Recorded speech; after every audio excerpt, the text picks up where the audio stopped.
Well, as Pat has just said, it's easy to do in person. I'm gonna meet you, I'm gonna say, hi, my name's John. You can smell that I've showered today, right, hopefully. Have I?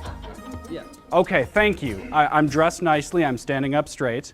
This is a personification of a brand. I'm representing my brand, which is Curly, for short, Curly Creative Communications. And we'll talk about brand basics today. And when you start a presentation, it's always great to talk about, well, what are we gonna talk about today? What am I hoping that you're gonna take away from this? And I hope that you'll make it at least past 3 slides. We'll talk about that later.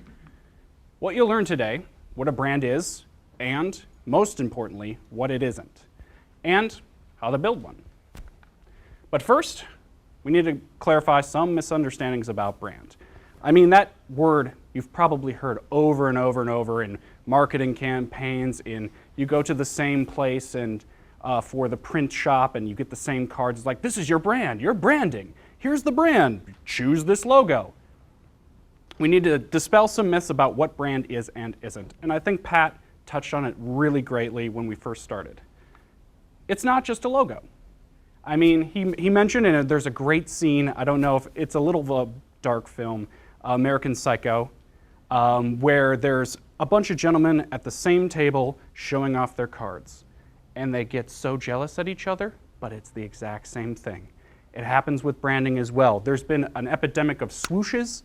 I don't know if you've seen those, like it shows some action, like with an A with a swoosh over it, or the globe. Oh my God, do not use a globe. Please, dear God, and we'll get to that later. It's not just a tag. Curly's got a tag, small business savvy, big agency thinking. It's an introduction, it's part of our brand, it's not the brand itself. And it's not just a product or service. Lots of people like to compartmentalize things into, oh, this brand is a product and that's all it is. It's not just that one item. But wait a second, John. Isn't everything you just described what a brand is? I mean, what is a brand then? Well, it's not what makes it up. It's not the elements, the brand elements itself. It's the reaction. When you meet me, when you meet the brand, when you go to a website, you get a, do I trust this person? It's a gut reaction. Logo, website, verbiage, voice, product, services, they all contribute to that perception, that gut, or what people call your gut. So let's look at this one. What do you think about this brand element? What does your gut tell you? Does anybody know this one? Oh, wow. That's different. Yeah. That's part of it, and when you see that, are you taking them seriously? Do you think they know technology? How about this one? A whole lot more.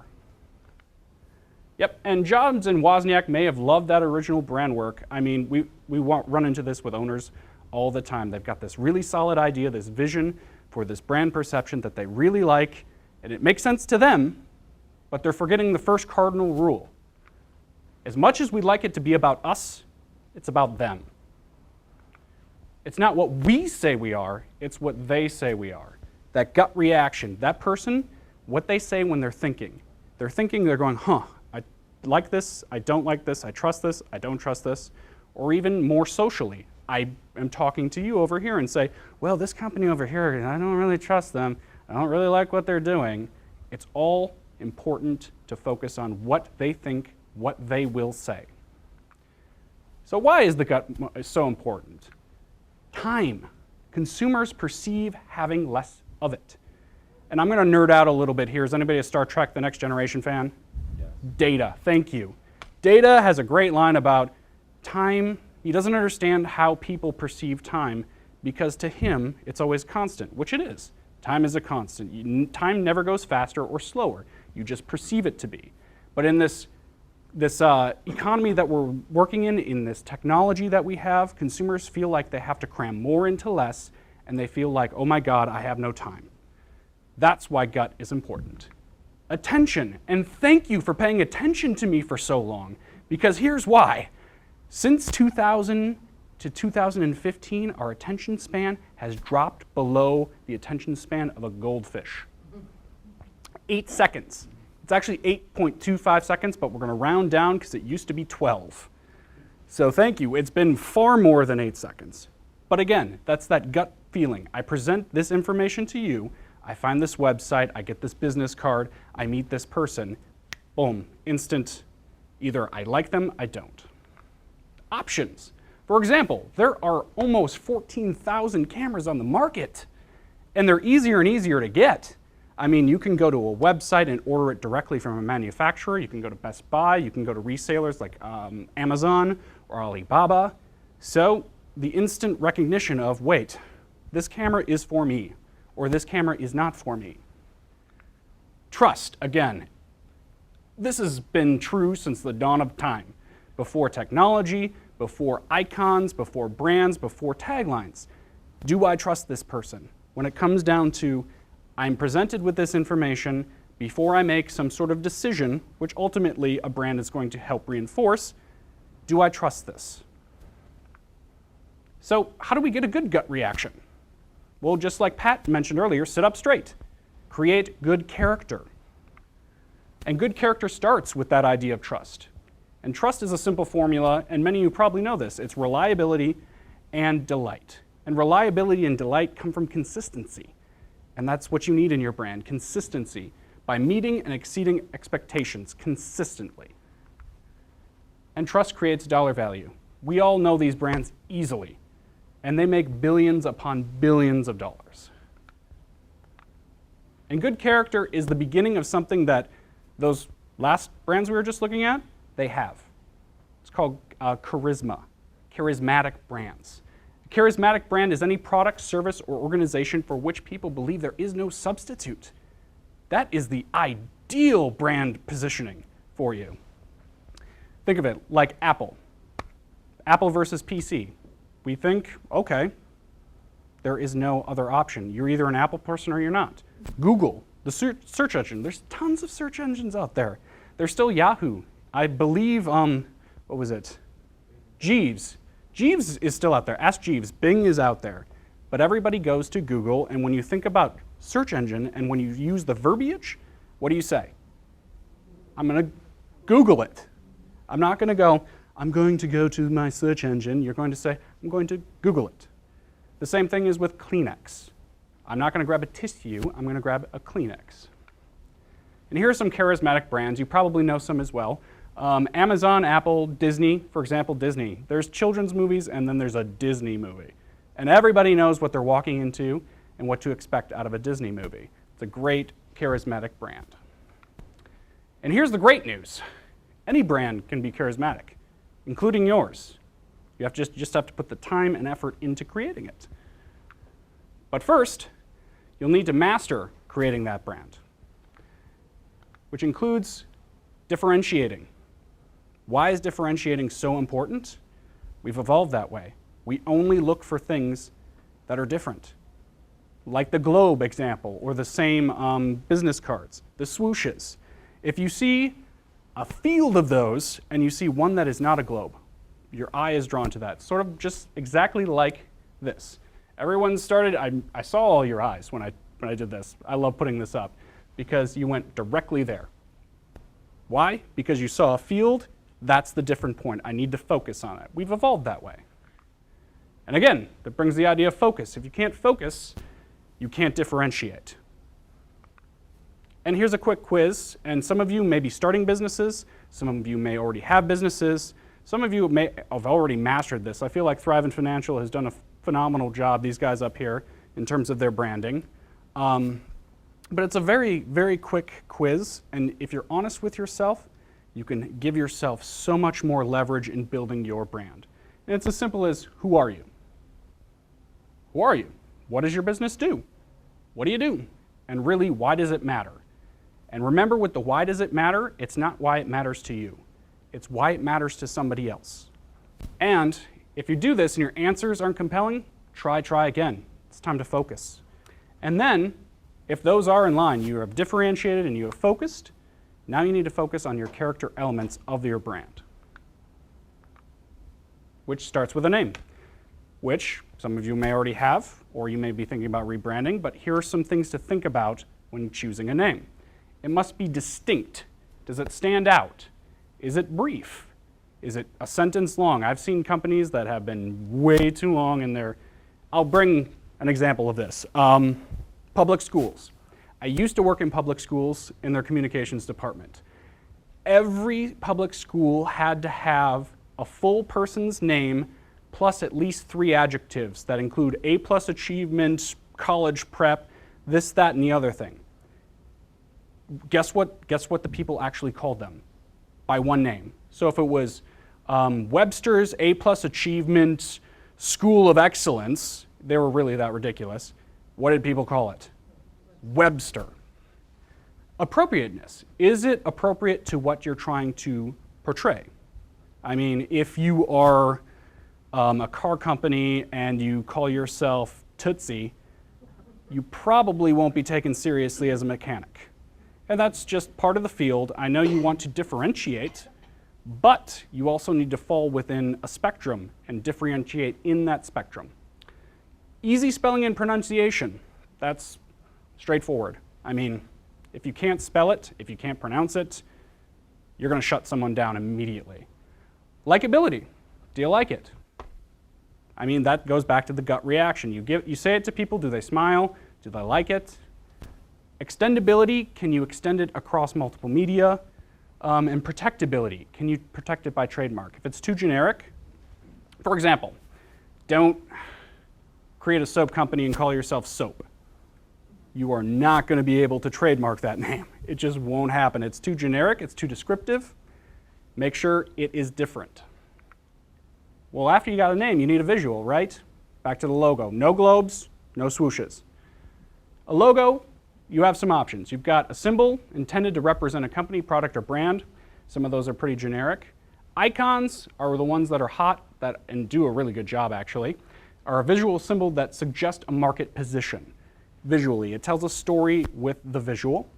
And an avatar is an icon. It's an extension of an icon, but it's a brand icon that can move, change, and operate freely in various media. So it's more of a personified idea of an icon. Here's some examples. Logo, Tabasco. I mean, out of context, I would not know, and if I didn't know what Tabasco was, I would not know that that is a hot sauce. Nothing on there really says hot sauce. It says Tabasco, brand products, McKinley & Company, Avery Island since 1888, made in USA. Nothing about that screams hot sauce to me. Icon. CBS chose this. Why? Because they wanted to portray this market position. They have eye-popping television. And some of you probably remember this if you were AT&T customers. This is the Singular guy. And they did this for self-expression. This was an easily transferable avatar that could go on different social medias, that could be placed in different contexts as a persona. That's where the idea of avatar comes in. So these are the options you have for visuals. And voice.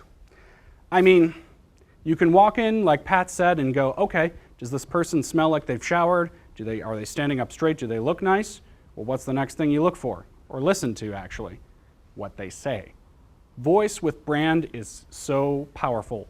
It's the next thing, well, you look good, but what do you have to say? And that comes down to how you say it, what you say, and even more so in the digital age, where you say it.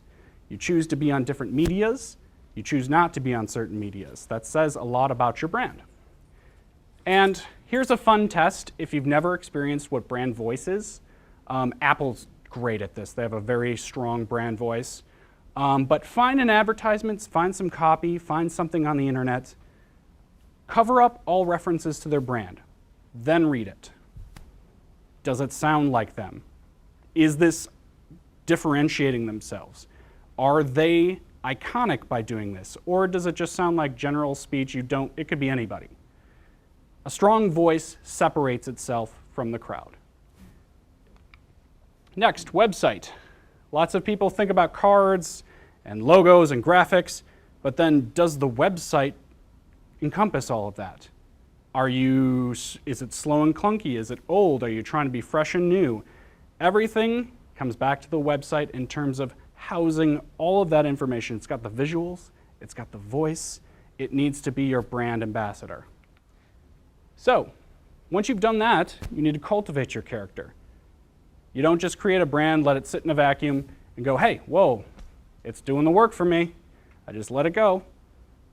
actively, especially with the digital age in terms of engaging your audiences, you need to cultivate it. And brands, they can be like people. I mean, it's, what was it? Who said that? It was something about corporations are people. Well, I guess brands are people too. I mean, it's a personification of the heart and soul of what you're trying to accomplish. And just like people, they can change their clothes if you design them well without changing their character. I like to look at MTV as a great example of that. That M and that TV don't change, except for their clothes. But be careful to never change your character. I mean, once you start trying to go down the road of changing your clothes, you could potentially change your character. And I like to look at this one right now, especially because recently Apple and PC and IBM made a merger and no one noticed. The character of Apple is still maintained as we're still the slackers, the smart slackers. And IBM is the smart nerdy guys, and we're not the same. And it's always good to remember that if a brand acts like a politician, who switches sides, you're going to lose trust. Just know that you have to be consistent, consistent, consistent. So to wrap it up, to create your good character, you need to differentiate, focus, build your voice, your visual, and then cultivate across all your media. Now you're on your way to building a charismatic brand. Obviously, it won't happen overnight, but with constant work and vigilant work, you can. Any questions? I can't be that good. Or am I? I hope so. But I'm not. I know I'm not. Is anybody thinking about building a brand? Anybody having problems understanding brand? Yes, Pat. Yeah, when people are looking at doing their brand, there's little brand effort. In other words, what can you do when you leave this room? What can you do to start building a brand at that point? Then you don't have to go off and do it all at once. Nope. You can do little things. Oh, absolutely. What are some of the little things that you can do starting right now? That focus test. Go way back. We'll back it up. This. If you are even thinking about starting to do this, this is where you start. And it's little. It doesn't take, well, it does. It takes a lot of mental effort because you need to make sure you're honest with yourself, which I don't know about you, but I lie to myself occasionally. Once in a while, you know. But this is the basis. This is what you can do today. Or you can contact, obviously, somebody like me. I'm not selling my services or anything. Focus quiz. And again, keep doing it over and over and over again. Analyze. Look at your competition. To go back to differentiating yourselves. Do you want to put your globe out there? Do you want to say the same thing that everybody else is saying? How are they going to find you? How are they going to say, well, okay, I'm not going to go with this other brand that's been more established and that I know? Does that answer your question, Pat? Okay. Any more? Yes, you in the back. Well, I guess I'm glad Pat asked that question because basically smaller businesses are the businesses that many of us work with. Yep. They want to make sales first. It costs a lot of money to brand per se. So if you were going to brand and using social media, where would you tout yourself or make a pitch on either Twitter, Facebook, or whatever? Or what's your take on that? And if I spend a whole bunch of time on branding, but nobody comes in the door, I can't pay you what you want. Okay, that's a good question. It comes back to, again, that focus. The conversation of, who are you? Why does it matter? Everything else falls from that. I mean, you mentioned social media. That comes down to voice, where to say it. Well, I wouldn't necessarily put everybody in the same category. You shouldn't be on Facebook if you're targeting X, Y, and Z. You shouldn't be on Pinterest if you're targeting X, Y, and Z. For instance, Pinterest in the US, it's different in the UK, but in the US is predominantly women. If you are not going after a B2C woman, female dominated market, why would you spend any time on Pinterest? It doesn't support your brand identity, doesn't support the perception of it. I mean, it comes back to that focus conversation. You can turn it into what you're talking about as marketing and I want to go to sales, but they all work together and you need to have that hard conversation of who we are and what are we trying to accomplish, and the brand builds from there. Does that answer your question? Yes, and I guess a lot of companies think going social media is going to work, and social media is nice to see, but does that translate into sales? I mean, you could get 60 people posting on a great picture that you have, but nobody comes in your door then, right? Yep, there are problems with social. There's good and there's bad. I mean, you'll probably hear from BusyWeb as well when they talk about SEO. It never hurts to piggyback off of people who've already done the work for you. So I'll give an example, Google+. I have never found a reason to be on Google+, except for that Google likes its own products. That's a simple thing, like I wouldn't waste any serious time on brand building there, but if you have content you're building there, throw it on Google+. It'll help. Yeah, no problem. Any other questions? Yes, you in the back. I wanted to just piggyback on what he was saying, because I think you were kind of getting at timing. Like, at what point do you decide that, okay, this is the time I need to start branding and going out and actually, like, possibly paying money for it, as opposed to focusing on operations first and building up your product, you know? Mm-hmm. And so I think that's where, especially with my company, I think that's where we're at. Like, you know, what do we focus more on? Should we focus more on, you know, first people realizing, hey, you deliver excellent service, and then, you know, generate money from that, and then use that to possibly, you know, brand yourself and let the world know now that this is what you do. Well, I would say branding starts at the beginning. I mean, we go back to the idea of focus quiz. Who are you? What do you do? Why does it matter? I mean, as a small business owner, I'm assuming, you are building a bicycle while riding it. So you shouldn't sit and let part of that bicycle not be built, because when you need it, you may not be able to build it.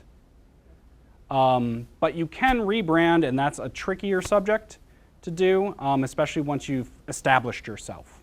So it goes back to that focus question. You're talking about, here's our product, here's what we deliver. That goes hand in hand with building a brand, your brand identity. You need to answer these questions and then create the brand as it happens. And once that, if you answer those questions, then you say, okay, now I need a business card. Does the business card, is that reflected there? Exactly. And anything you do, so it's not it's a process you go through.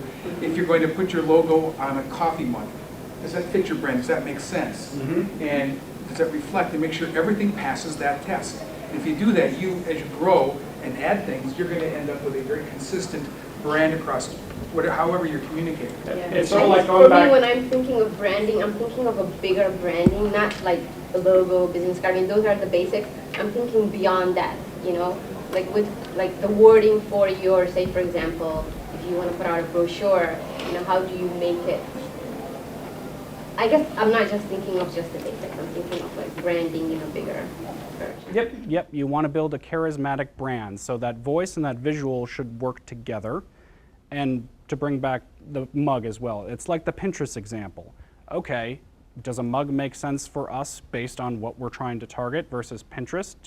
Would our consumers use this mug based on the image that we create? More and more brands are creating tribes, basically, essentially. It's okay, I'm the motorcycle jock who goes out on Sundays and I drive Harleys. That's an idea, that's a narrative, that's a brand. And that's all part and parcel of brand building. It's not, I bring up, again, the idea, it's the gut reaction. It's not just, yes, we talk about logos, we talk about visual. You need to talk about the gut reaction. What do people see and say when you are presented with whatever company you're trying to create? Does that help? Thank you. Any more? Isn't that similar? When we talk about brand development, when you had that logo up on Apple, that was the original logo they had, right? This was, yep, the very first logo. That slowly developed over time. Oh, they did an about face. It changed to this one, which was the multicolored one, the rainbow one.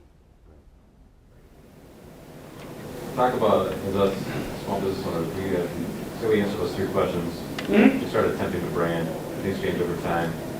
Maybe I feel like we're walking on glass as far as changing our logo, changing our, you know what I'm saying? And rebranding is always a tricky subject to bring up, especially with small to mid sizes, because as you can see, somebody might have been married to this, or you know, I don't think Steve Jobs did, but let's say for an argument's sake, Steve Jobs drew this. and he's the guy. Well, you have to have that conversation of, here's why we need to change it. It's not really presenting a tech-savvy face forward.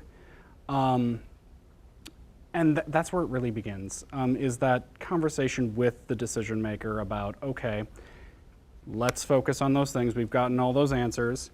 Now let's translate that into the visual. So let's focus on our target market. Like, I mean, for Apple, it was all about, I guess it's better to focus on Apple to explain this, is that they understood that this didn't tell a story. Well, it did tell a story, but it was too much. If you can't even see it over here. It says Newton, a mind forever,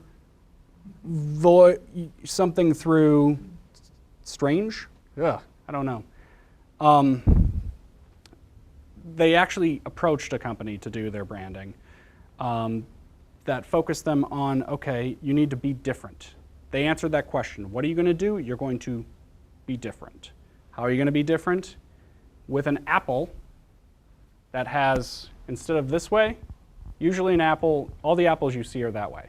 They decided to push it forward that way to show that they think differently, with a bite out of it. And through the years, they've actually gone more and more flat. The colors were to show the level of variety, basically, the spectrum. A rainbow obviously does that. And then they decided they kept going flatter and flatter and more tech forward, more clean. They have great branding in terms of advertising, very clean, very white, very basic, very focused. So it went from this wildly unfocused, they answered that question of how are we going to focus our idea of who we are into this whole picture, into this one icon. And from there, that icon keeps evolving. Does that help answer your question? Yes, no, maybe so. It's getting there, yeah. Okay, what else? Well, Keep maybe, going. You know, we're building up, right? So we make mistakes along the way, and sometimes we go down a road that 6 months or a year later we decide maybe that's not the image I'm trying to portray. So what advice would you give us on switching at those times? Testing. Be a scientist. In that development stage, you need to test what exactly you're trying to get people to say about you. To go back to the idea of it's not what we think, it's what they think. And you can do some very quick and dirty tests, especially now with social, in terms of soliciting feedback from the people you're trying to get that information from. And from there, you can better hone that image. You can test images. You can test words.